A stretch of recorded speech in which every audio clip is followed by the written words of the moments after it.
जिंदाबाद जिंदाबाद जिंदाबाद जिंदाबाद ओम बिरला जैसा हो ओम बिरला जैसा हो जिंदाबाद जिंदाबाद जिंदाबाद जिंदाबाद जिंदाबाद जिंदाबाद ओम बिरला जैसा हो ओम बिरला जैसा हो जिंदाबाद जिंदाबाद जिंदाबाद भारती का शेर आया भारती का शेर आया ओम बिरला जिंदाबाद जिंदाबाद जिंदाबाद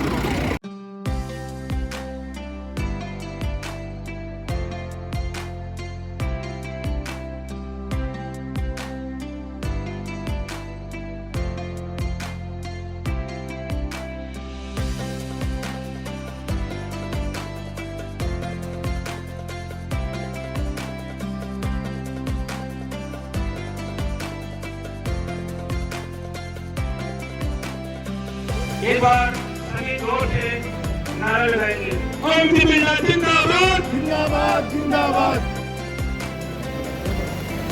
के बीच में गुजरते हुए हमारे लोकप्रिय सांसद महोदय मंच पर पहुंचते हुए श्रीमती चंद्रकांता जी मेघवाल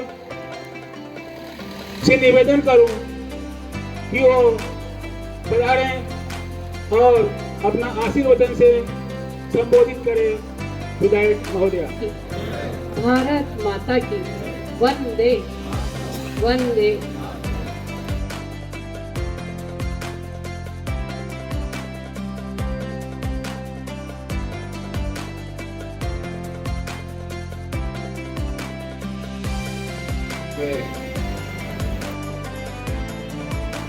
आदरणीय हमारे स्थानीय सांसद सम्मान्य ओम जी बिरला साहब, आज आपका डॉक्यूमेंट्स के हिसाब से देखेंगे तो जन्मदिन भी है।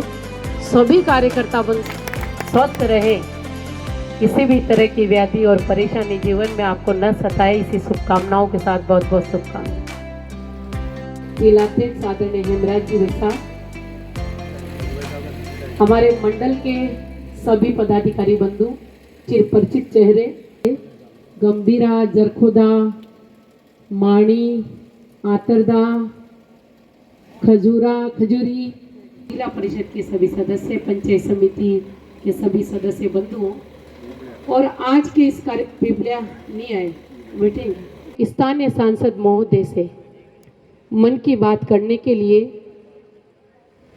और जन संवाद करने के लिए, जहाँ कहीं भी कोई इस तरह की परेशानी हो, किसी गरीब का इलाज नहीं करवा पा हो, वरिष्ठ महानुभाव, सभी मेरे कनिष्ठ बंधु, मैं भाई साहब के जन्मदिन की जो शुभकामनाएं दी उससे इस कार्यक्रम की शुरुआत करते हुए मेरी बात को आगे रखना चाहूंगी। वास्तव में स्थानीय जनप्रतिनिधि जन समस्याओं के लिए बनते हैं, ये एक अलग बात है, लेकिन कोई भी जनप्रतिनिधि बनकर जनता की जनभावना की कसौटी पर खरा उतरने का प्रयास करे और प्रयास इस कदर करे कि चाहे देश की संसद में बैठकर अपना प्रतिनिधित्व कर रहे हो, उसके बावजूद भी अपने क्षेत्र की जनता और खासकर बात करेंगे, यहाँ जितने भी बंधु बैठे हुए हैं वो एक एक बंधु मैं कहूंगी भारतीय जनता पार्टी के लिए रीढ़ की हड्डी है। ऐसे भारतीय जनता पार्टी के कार्यकर्ताओं को संभालने का, उन्हें टटोलने का, उनकी मन की बात को, मन की पीड़ा को सुनने का अगर कोई इतना समय दे तो निश्चित तौर पर हम सभी का सौभाग्य है। मैं भाई साहब को पुनः बहुत बहुत धन्यवाद देती हूँ। हमारे जनप्रतिनिधि वास्तव में इसी तरह के होने चाहिए कि चाहे किसी भी तरह का काम हो, रोज इस बात के लिए लगातार लगे रहते हैं, लेकिन क्या कोई भी जनप्रतिनिधि समस्या के लिए लड़ता है कि मेरे क्षेत्र में रहने वाला आम जन, चाहे भारतीय जनता पार्टी का कार्यकर्ता हो, चाहे आम जनता हो, उसके घर तक की क्या प्रॉब्लम है, क्या परेशानी है, अगर उसके लिए भी कोई सुनता है तो निश्चित तौर पर ऐसे व्यक्ति, ऐसे जनप्रतिनिधि बिरले ही होते हैं। अगर उसमें नाम आता है तो हमारे सांसद मोदी का नाम आता है, आदरणीय बिरला जी भाई साहब का नाम आता है। इस बात के लिए हमें खुशी है। आपसे एक एक से मिलकर उन सारी समस्याओं से रूबरू होना चाहते हैं, लेकिन हमारी सरकार किस तरह से प्रतिबद्ध उन समस्याओं के समाधान के लिए है, क्या सरकार कोई प्रयास कर रही है, ये काम हम लगातार देख रहे हैं। क्या सरकार का दायित्व नहीं है कि वो भी जिस तरह से हमारे एमपी साहब, चाहे सरकारी अधिकारियों को बिठाने की बात हो, चाहे सरकारी मशीनरी के साथ लगातार लगकर किस तरह से क्या समस्या किसी काम को करवाने के लिए आ रही है, इसकी बात हो, क्या सरकार भी ऐसा कुछ करती है क्या? अगर सरकार आज इस तरह की बात करती तो मैं आपको विश्वास के साथ बताना चाहती हूं कि जो बात सम्मान्य जिलाध्यक्ष जी ने कही कि हमें मुआवजा नहीं मिल रहा, जो बात आपने कही कि किस तरह से आपदा प्रबंधन की जो राशि थी वो आनी चाहिए थी, वो नहीं आ पाई, क्या वो आ रही है क्या? ये सारी बात आज हमारे सामने नहीं आती। मैं आपको बताना चाहती हूँ कि मैं कोटा से बीच में रास्ते में से बैठी और भाई साहब की गाड़ी में बैठकर आ रही थी। भाई साहब चर्चा कर रहे थे, कई सेक्रेटरियों से आपने बातचीत करी राजस्थान सरकार के। आप देखिए, मुझे बड़ा ताज्जुब हुआ कि जो चिंता सरकार को करनी चाहिए, सीएम साहब को करनी चाहिए, मंत्रिमंडल को करनी चाहिए, उसकी चिंता सम्मान्य एमपी साहब ने करी। और न कि एमपी साहब ने चिंता करी, बल्कि रास्ता भी अधिकारियों को दिखाया कि अगर आप इस तरह से ये गली निकालते तो राजस्थान के बूंदी जिले के एक किसान को उसके खराबे का मुआवजा मिलता, चाहे 2021 का होता, चाहे 2022 का होता, और चाहे अगर कोई आपदा आ जाती है किसी भी तरह की, किसी का मकान गिरा हो, उसका भी मुआवजा क्यों ना हो, ये सारा मुआवजा उनको मिल पाता। आप सबको मालूम है, स्थानीय स्तर पर समस्याओं को उठाने के लिए हमारे निचले स्तर के जनप्रतिनिधि, चाहे आपके भारतीय जनता पार्टी के पंचायत समिति सदस्य हो, चाहे हमारे जिला परिषद सदस्य हो, और चाहे सरपंच ने इनको पंचायत समिति में भी देखा, जिला परिषद में भी देखा, लगातार आपकी बात को वहां उठा रहे हैं। और उसमें अगर हम देख रहे हैं तो यहाँ हम कुछ नहीं कर पा रहे, उसके बाद भी अगर हमारे सांसद मोदी इन समस्याओं के समाधान हेतु प्रयासरत है, तो मुझे लगता है जनता का, आम जन का वो सबसे बड़ा सौभाग्य है। मैं आपको इस मंच से विश्वास दिला सकती हूँ कि भाई ने, हमारे सांसद महोदय ने जिस काम को हाथ में लिया है उसके लिए दिन रात लगे रहते हैं और उसको पूरा करके ही दम लेते हैं। इससे बड़ी खुशी की बात हमारे लिए कुछ नहीं हो सकती। मैं इस बात को भी स्वीकार करना चाहूंगी कि सत्ता में न होने की वजह से बहुत सारे ऐसे काम हैं जिनको भी नहीं करवा पा रहे, लेकिन फिर भी मैंने खुद ने भी प्रयास किया है कि आपकी 14 पंचायतों का अगर आंकड़ा मैं निकालूं तो सांसद कोष से तो राशि लगी है। और सबसे बड़ी बात है कि पहली बार सांसद महोदय ने हमारा जो माड़ा का जो पैसा आता है उस राशि को बिना किसी व्यवधान, बिना करप्शन को रोकने का जो काम किया है, बिना किसी रिश्वत के जो अधिकारी लेकर सरपंचों को पैसे देते थे, उसमें आपने एक बहुत बड़ी सफलता हासिल करी है।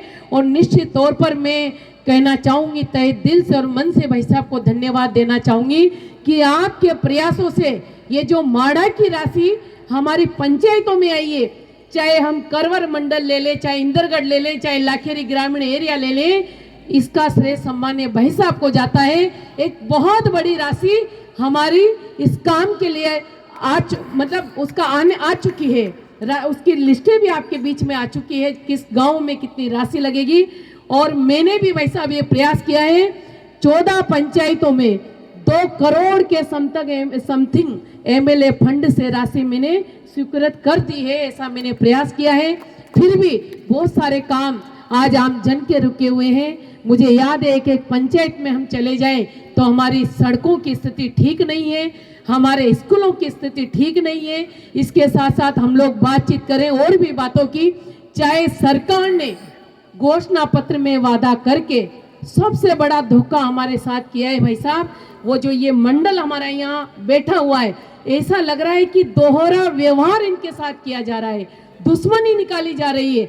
आप देखें CM साहब ने खुद ने घोषणा पत्र में इस बात को लिया, घोषणा पत्र उनका डिक्लेयर हो गया, उसके बाद मंच से उन्होंने विधानसभा में भी घोषणा करी और उन्होंने ये घोषणा करी कि मैं 16 जिलों को दिन में ही नॉन स्टॉप 6 से 7 घंटे बिजली देने का प्रयास कर। कमी सरकार की रही है। मैं आपको बताना चाहती हूँ कि CM साहब ने घोषणा करी, मुझे खुद को जुकाम हो रहा था 5-6 दिन से, घोषणा करके जनता से वादा खिलाफी करे। मुझे लगता है सरकार को भगवान भी माफ नहीं करे। हमें कहा कि हम आपको 6 से 7 घंटे बिजली नॉन स्टॉप देंगे और दिन को देंगे, बावजूद हम बात कर, भाई साहब ने प्रयास किया, आम जनता ने आंदोलन किया, कार्यकर्ताओं ने आंदोलन किया, तो उसके बाद उस फाइल को आपने डर की वजह से दिल्ली भेजा। मैं भाई साहब को धन्यवाद देती हूँ कि जो हमारी, मैं कहूंगी कि लाइफ लाइन वो सड़क है, हमारा खटखट टू जैतपुर, ये लाइफ लाइन है हमारी। इसको भी अगर जीवित करने का काम किया है तो आपके प्रयासों से हुआ है, वरना हमें तो इस तरह की सुखुआट सुनने को मिल रही थी कि रोड को ही खत्म कर रहे हैं। मुझे बताइए, जहां से फ्लाईओवर, मैंने भाई साहब को कहा, मैंने कहा भाई साहब अगर ऊपर से फ्लाईओवर बन गए तो उसको बनाओ, वो भी हमें जरूरी है, लेकिन हमारी जो बरसों पुरानी सड़क है, अगर उस सड़क को आपने खत्म कर दिया तो ईमानदारी के साथ मैं आपको बताना चाहती हूं भाई साहब, ये जो कार्यकर्ता बैठे हैं ये निश्चित तौर पर सरकार की नाक में दम कर देते और सरकार को एड़ी चोटी के बल पर चलकर इनके बीच में आना पड़ता, आपकी डर की वजह से। इतना मैं इस जनता को बताना चाहती हूं। मैं इतना ही कहूंगी कि देखिए समस्याएं बहुत सारी है, सत्ता में भी हम नहीं है। भाई साहब को भी मुझे मालूम है कितने अधिकारियों से बातचीत करी है, चाहे आपदा प्रबंधन वाले हो, चाहे एजुकेशन वाले सेक्रेटरी हो, चाहे और कोई हो, रास्ते में इतने अधिकारियों से बातचीत करना और सरकार को आंख बंद करके सुनना। सरकार ने बोल दिया हम तो बेरोजगारी भत्ता दे रहे हैं। अरे भाई आप बताइए ना, जिस मंडल में हम बैठे हैं, अगर मेरी बात पर आपको यकीन हो तो यहां से जाने के बाद यहाँ का एक एक कार्यकर्ता, हमारा जो शक्ति केंद्र का प्रभारी है, जो बूथ का अध्यक्ष है, वो एक लिस्ट बनाकर लाए और भाई साहब को दे कि पूरी 14 पंचायतों में इस पंचायत को सरकार ने बेरोजगारी भत्ता दिया। भाई साहब कितना बड़ा कहर सरकार उन पर बरप रही है कि उन्हें 6-6, 7-7 हजार रुपए देने का वादा किया, उन्होंने घोषणा पत्र में रखा। उसके बाद सवेरे से शाम तक अगर कोई MA BEd है, किसी ने किसी तरह की दूसरी कोई टेक्निकल ट्रेनिंग कर रखी है, आप देखिए उन्हें इधर उधर ऑफिसों में बिठाए फिर रहे हैं, कहीं किसी तरह से उनको कितने कितने किलोमीटर भेजकर, यानी कि सरकार की कोई प्लानिंग नहीं है। और इन्होंने कहा कि हम राजस्थान में कम से कम 3 लाख बंधुओं को ये बेरोजगारी भत्ता देंगे। इनके आंकड़े देखोगे तो जीरो, बिल्कुल नतीजा जीरो। बिजली में पूरा नतीजा। मैं बोल रही हूँ भाई साहब, अगर रेल ना किसान कर दे, 1 मीटर की दूरी पर पानी जाता है और लाइट गुल। इनका पूरा मैनेजमेंट लाइट के, पूरा लाइट विभाग एकदम से फेलियर है। और सड़कों की स्थिति, मुझे लगता है भाई साहब भी मेरे साथ पहले विधायक रहे, भाई साहब इससे पहले भी सांसद रहे, लेकिन ऐसी सरकार, निकम्मी सरकार कहीं नहीं देखी जिसके पास पुरानी बनी हुई सड़कों के पेच भरने के पैसे ना हो। इससे बड़ा क्या हो सकता है? मुझे लगता है कि सरकार मात्र हर 6 महीने में, हर साल भर में किस तरह से अपनी कुर्सी को बचाए, किस तरह से अपनी कुर्सी के मैनेजमेंट का व्यू रचना रचती रहे और 5 सितारा होटल में बैठकर इस राजस्थान की जनता के खरे पसीने की कमाई को इस तरह से उड़ाए। मुझे लगता है ये राजस्थान की जनता का दुर्भाग्य है। मेरे भाइयों, हाथ जोड़कर निवेदन है, भाई साहब आपसे अभी संवाद करेंगे, आपके मन की बात को सुनेंगे। हो सकता है बहुत सारी समस्या है जिसका समाधान सम्मान्य मंडल अध्यक्ष जी के पास नहीं है, हमारे जिला अध्यक्ष जी के पास नहीं है, हमारे कार्यकर्ता के पास नहीं है, हो सकता है मेरे पास भी नहीं है। ऐसे में हम मन की बात भाई साहब को बताते हैं, निश्चित तौर पर कहीं ना कहीं रास्ता निकलता है। आप लोग यहाँ आए हो, मुझे लगता है एक एक गांव से हमारा बूथ अध्यक्ष भी आया है, तो कितने लोगों का प्रतिनिधित्व करता है। ये बात, सारी बातें हमें आम जन को जाकर बतानी है कि सरकार क्या कर रही है, क्या नहीं कर रही। और ईमानदारी से देखा जाए तो ये सरपंच जो बैठे हुए ना भाई साहब, कभी जिंदगी में दोबारा सपना भी नहीं देखेंगे, सोचेंगे भी नहीं कि मैं सरपंच बन जाऊं। अगर गांव में सरपंच खुले में घूम ले ना, सब सोच रहे अरे सरपंच बनने में मजा है, सरपंच बनने में मजा है। इन सरपंचों ने जो सपने देखे होंगे और जो जनता से वादा किए होंगे ना, किस तरह से हालत खराब वर्तमान सरकार ने सरपंचों के साथ करके रख दी। इनके अधिकार की जो राशि है, उस राशि का भी मैनेजमेंट इनके पास नहीं है। चाहे एसएफसी की राशि हो, चाहे टीएफसी की हो, चाहे इनकी खुद की निजी जो जनसंख्या के आधार पर आने वाली राशि है वो हो, किसी चीज का कोई अता पता नहीं है। सरपंचों की यह हालत करके रख दी। इसलिए मेरे भाइयों, मैं यही कहूंगी आप लोगों को कि आने वाले समय में भाई मुकेश जी जिंदल यहाँ उपस्थित है और हमारे जिला अध्यक्ष जी यहाँ उपस्थित है, आप सब कार्यकर्ता बंधु यहाँ उपस्थित है। अभी मुकेश जी को मैंने निवेदन किया है कि इस मीटिंग को यहाँ से फ्री होने के बाद आप सब प्रमुख कार्यकर्ताओं के साथ बैठे। जिला अध्यक्ष जी से भी मेरा निवेदन है कि हमारी राजस्थान के अंदर एक एक बूथ पर जन आक्रोश रैली, इस सरकार के काले कारनामे, हम काला ब्लैक पेपर अभी जारी करने वाले इस सरकार के खिलाफ, उसकी एक एक गांव में यात्रा जाएगी। मेरा निवेदन है, अगर हम भारतीय जनता पार्टी के सच्चे सिपाही हैं, कार्यकर्ता है, तो गांव ढाणी में जाकर हमें ये बताना पड़ेगा कि हमारे सांसद महोदय ने हमारे गांव के लिए ये काम किया और इस कांग्रेस की सरकार ने हमारे गांव के लिए क्या किया, वो भी आप लोगों को बताना पड़ेगा। अगर हमने नहीं बताया तो निश्चित तौर पर मैं बोलती हूँ कि ये हिंदुस्तान है। अगर हम सोच ले तो एक कहावत है ना कि मरने के बाद इंसान को याद किया जाता है, लेकिन आपने अगर जीते जी ये काम करके दे दिया तो हमें आने वाले समय में हमारी राह आसान है।